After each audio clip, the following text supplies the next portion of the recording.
आमच्यासारख्या कार्यकर्त्यांवर हा अन्याय होत असेल तर मला खरंच पक्षश्रेष्ठींना विचारायचं की मग आमच्यासारख्या कार्यकर्त्यांना न्याय देण्याची भूमिका कोण करणार मिळाले नाही। पण आज आम्ही जे ऐकतोय की सांगलीसाठी म्हणा भिवंडीसाठी म्हणा हा प्रयत्न सुरू आहे, तर मग शिर्डीसाठी हा प्रयत्न का होऊ नये? काही ठिकाणी मैत्रीपूर्ण लढतीचे पण गोष्ट होते, तशी काही शक्यता शिर्डीमध्ये होऊ शकते का याचाही विचार केला पाहिजे। कारण कुठेतरी पंजा जिल्ह्याच्या हद्दपार होतोय का हा पण विचार पक्षांनी केला पाहिजे की फेर विचार या सगळ्या निवडणुकीबद्दल महाविकास आघाडीने केला पाहिजे। त्यांनाही रोष जनतेचा त्यांच्या कार्यकर्त्यांचाच सामावून म्हणजे त्यांना समोर जावं लागतं। पुन्हा एकदा डावलण्याचा जो एक प्रकार झाला तो घडला आणि त्याच्यामुळे एक रोष निश्चितच माझ्या मनात समाजाच्या मनात। बुधवार दिनांक 3 एप्रिल रोजी महिला आयोगाच्या सदस्या तथा काँग्रेस पक्षाच्या इच्छुक उमेदवार उत्कर्ष रुपवते यांनी शिर्डीत पत्रकार परिषद घेतली। यावेळी त्यांनी महाविकास आघाडीचे उमेदवार भाऊसाहेब वाकचौरे यांच्याविषयी बोलताना सांगितले की वाकचौरे यांनी शिवसेना आणि काँग्रेसशी गद्दारी केली आहे, ते ओरिजिनल गद्दार असल्याचा आरोप त्यांनी केलाय। वाकचौरे यांनी पक्षप्रमुख उद्धव ठाकरे यांच्याकडे जाहीर माफी जरी मागितली असली तरी सुद्धा जनता त्यांना माफ करणार नाही की हे मला माहीत नाही। मात्र शिर्डी लोकसभेची जागा जिंकायची असेल तर महाविकास आघाडीने या बाबींचा गांभीर्याने विचार करायला हवा। मतदारसंघात कार्यकर्त्यांची प्रचंड उदासीनता पाहावयास मिळत आहे। दोनही उमेदवार नकोत, मतदारसंघात लोकांना बदलाव हवा आहे। शिर्डी लोकसभा मतदारसंघाचा उमेदवार बदला अशी मागणी देखील येथील त्यांनी केली असून आमच्यासारख्या एकनिष्ठ लोकांना न्याय कधी मिळणार अशी खंतही व्यक्त केली आहे। शिर्डी मतदारसंघात सांगली आणि भिवंडीप्रमाणे शिर्डीतही काँग्रेसने उमेदवार देऊन मैत्रीपूर्ण लढत लढावी असा इशाराही त्यांनी यावेळी दिला आहे, अन्यथा बंडखोरी करण्याची शक्यता वर्तविण्यात येत आहे। खरं तर सगळ्यांचा आग्रह होता की मी बोलावं, मी काय भूमिका मांडावी। अनेक जणांचे फोन येते, ते पत्रकार बांधवांचेही फोन होते, म्हणून खरं तर अगदी शॉर्ट नोटीसवरती आपण इथे सगळे एकत्र आलेलो आहोत सहज काय भूमिका पुढची ह्याबद्दलचा विचार मांडण्यासाठी। खरं तर शिर्डी लोकसभेचा जो एक इतिहास राहिलेला हा वारंवार आपल्यासमोर मी मांडत आलेले आहे आणि आजही थोडक्यात तो मांडून मग पुढे काय असं थोडंसं बोलणार आहोत। रुपवते कुटुंबाचा आणि शिर्डी लोकसभेचा संबंध हा सगळ्यांना माहीत आहे। अनेक वर्षांपासूनचं काम या मतदारसंघामध्ये माझ्या म्हणजे दादासाहेबांपासून ते माझ्या वडिलांपर्यंत आणि आज मी आणि माझं सर्वच कुटुंब राजकीय, सामाजिक आणि शैक्षणिक दृष्टीने करत आहोत। त्याचबरोबर माझं दुसरं जे आजोळ आहे चौधरी कुटुंबीय, ते जळगावचे जरी असले तरी त्यांचं काम महाराष्ट्रभर ओबीसी नेते म्हणून, एक लेवा पाटील नेते म्हणून आणि एकूणच शिक्षण मंत्री, विधानसभा अध्यक्ष म्हणून आबांचंही काम सगळ्यांना माहीत आहे। त्यामुळे त्या कुटुंबातून आलेली मी एक कार्यकर्ती मुलगी आणि आज पुन्हा एकदा शिर्डी लोकसभेच्या या सगळ्या रणांगणामध्ये कुठेतरी एका वेगळ्या संघर्षाला तोंड द्यावं लागतं आहे।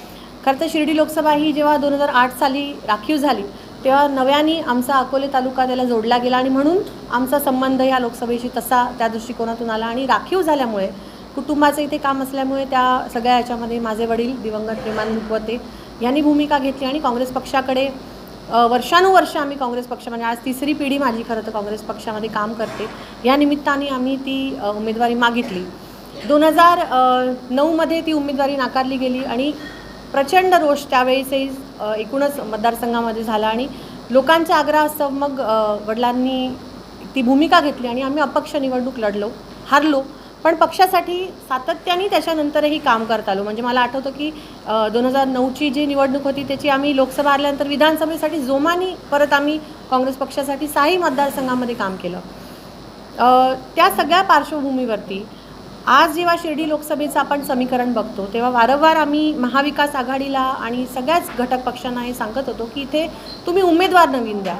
आज आपण जे बघत आहोत की तेच उमेदवार देऊन मतदारसंघामध्ये जी एक उदासीनता विशेषतः सगळ्या तरुण वर्गामध्ये, महिला वर्गामध्ये जी झालेली आहे की काय तेच लोकांना आपण मतदान करायचं आणि जे काही चाललं आहे की एकमेकांवरती आरोप प्रत्यारोप, विकासाचे मुद्दे कुठेतरी बाजूला पडतात, आम्ही शिर्डीसाठी काय करणार हे मुद्दे कुठेतरी बाजूला पडतात आणि हे नको ते मुद्दे आपल्या पुढे आजच्या सगळ्या ह्याच्यामध्ये आलेले आहे। एक राजकीय कार्यकर्ती म्हणून जरी परिवाराची, कुटुंबाची पार्श्वभूमी असेल तरी युवक काँग्रेसपासून सातत्याने मी पक्षासाठी काम केलं, राष्ट्रीय पातळीवर काम केलं।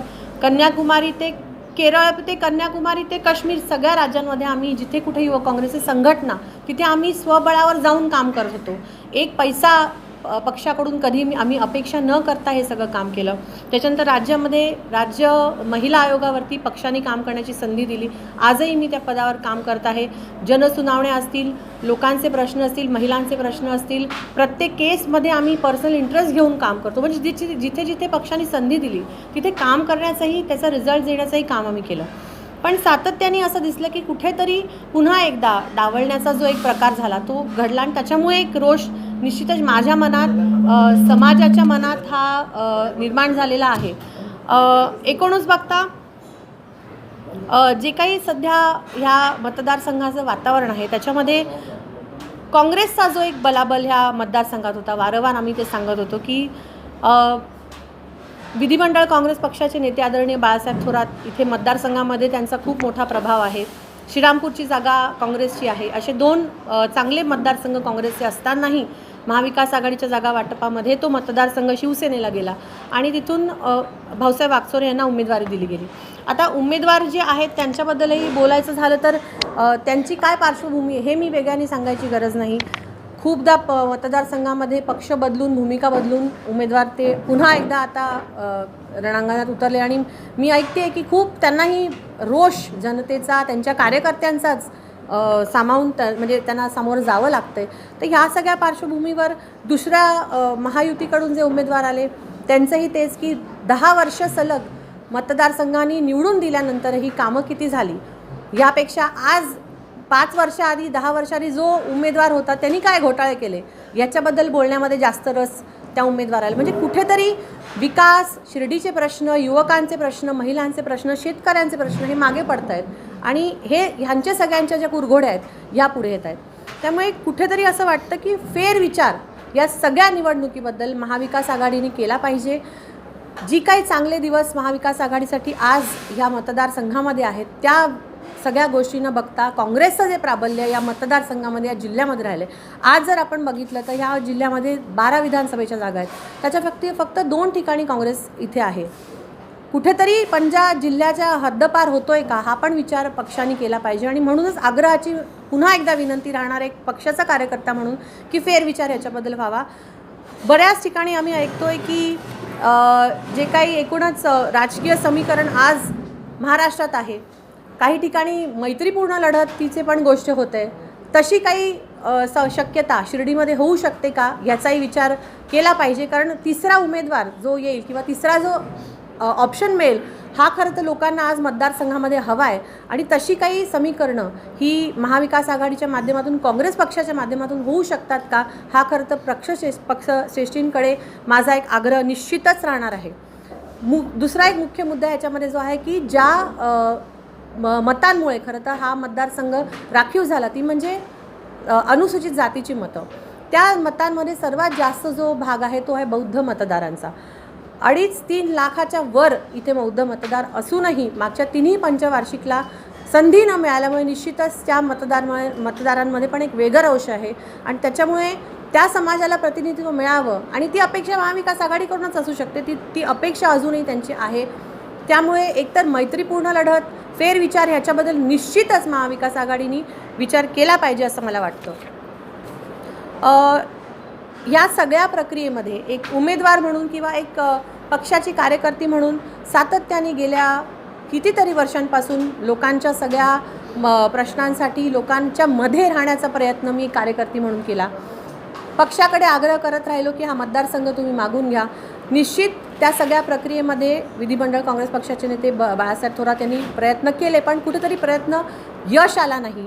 आम्ही दिल्लीपर्यंत ह्या सगळ्या प्रश्नाला घेऊन गेलो. आदरणीय खरगे साहेबांपुढे, आदरणीय वासनिक साहेबांपुढे हा प्रश्न मांडला की तुम्ही ही मतदारसंघ काँग्रेसकडे घेऊन तुम्ही लढवायला हवा. कारण आता आपण जे बघतोय बॅकलॅश हा फक्त तो मतदारसंघ शिवसेनेकडे गेला आणि उमेदवार चुकीचा दिला त्याच्यामुळे आहे. तर त्या प्रकारची सगळी जी एक विनवणी होती किंवा पक्षाकडे मागणी होती ती वारंवार आम्ही केलो पण तिथूनही काही दाद मिळाले नाही. पण आज आम्ही जे ऐकतोय की सांगलीसाठी म्हणा, भिवंडीसाठी म्हणा हा प्रयत्न सुरू आहे. तर मग शिर्डीसाठी हा प्रयत्न का होऊ नये? जर आपल्या पक्षाचं बलाबल इथे असेल तर शिर्डीसाठी हा प्रयत्न का होऊ नये हा एक खरं तर मुद्दा मला इथे मांडायचा आहे. त्याचबरोबर बऱ्याच ठिकाणी आपण बऱ्याच लोकांचा पाठिंबा घेतोय. अशा समीकरणांमध्ये शिर्डीसाठी हा असा पाठिंबा घेऊन एखादी निवडणूक लढवून जर चांगला उमेदवार पुढे येत असेल तर ते का करू नये हा माझ्या पुढचा एक प्रश्न आहे. आणि एक शेवटचा प्रश्न मला खरं तर ह्या निमित्ताने वाटतो की ज्या संघटनेसाठी खरं तर राहुलजींच्या युवक काँग्रेसमध्ये आल्यानंतर जे काही संघटनेमध्ये एक फरक झाला, त्या सगळ्या फरकामध्ये मी प्रामुख्याने होते. ट्रान्सफॉर्मेशन नावाची एक सिस्टम आली की जेणेकरून आम्ही सगळे निवडून त्या संघटनेमध्ये गेलो. शिर्डी लोकसभेची उपाध्यक्ष म्हणून त्या काळामध्ये 2011मध्ये सर्वात जास्त मतं घेतलेली मी मुलगी होती. माझ्या कुटुंबामध्ये जरी पार्श्वभूमी असेल तरी पण मी शिर्डी लोकसभेची निवडणूक लढून त्या संघटनेमध्ये काम केलं. कितीतरी वर्ष 14-15 वर्ष सलग आम्ही त्या संघटनेमध्ये काम करतो आहे.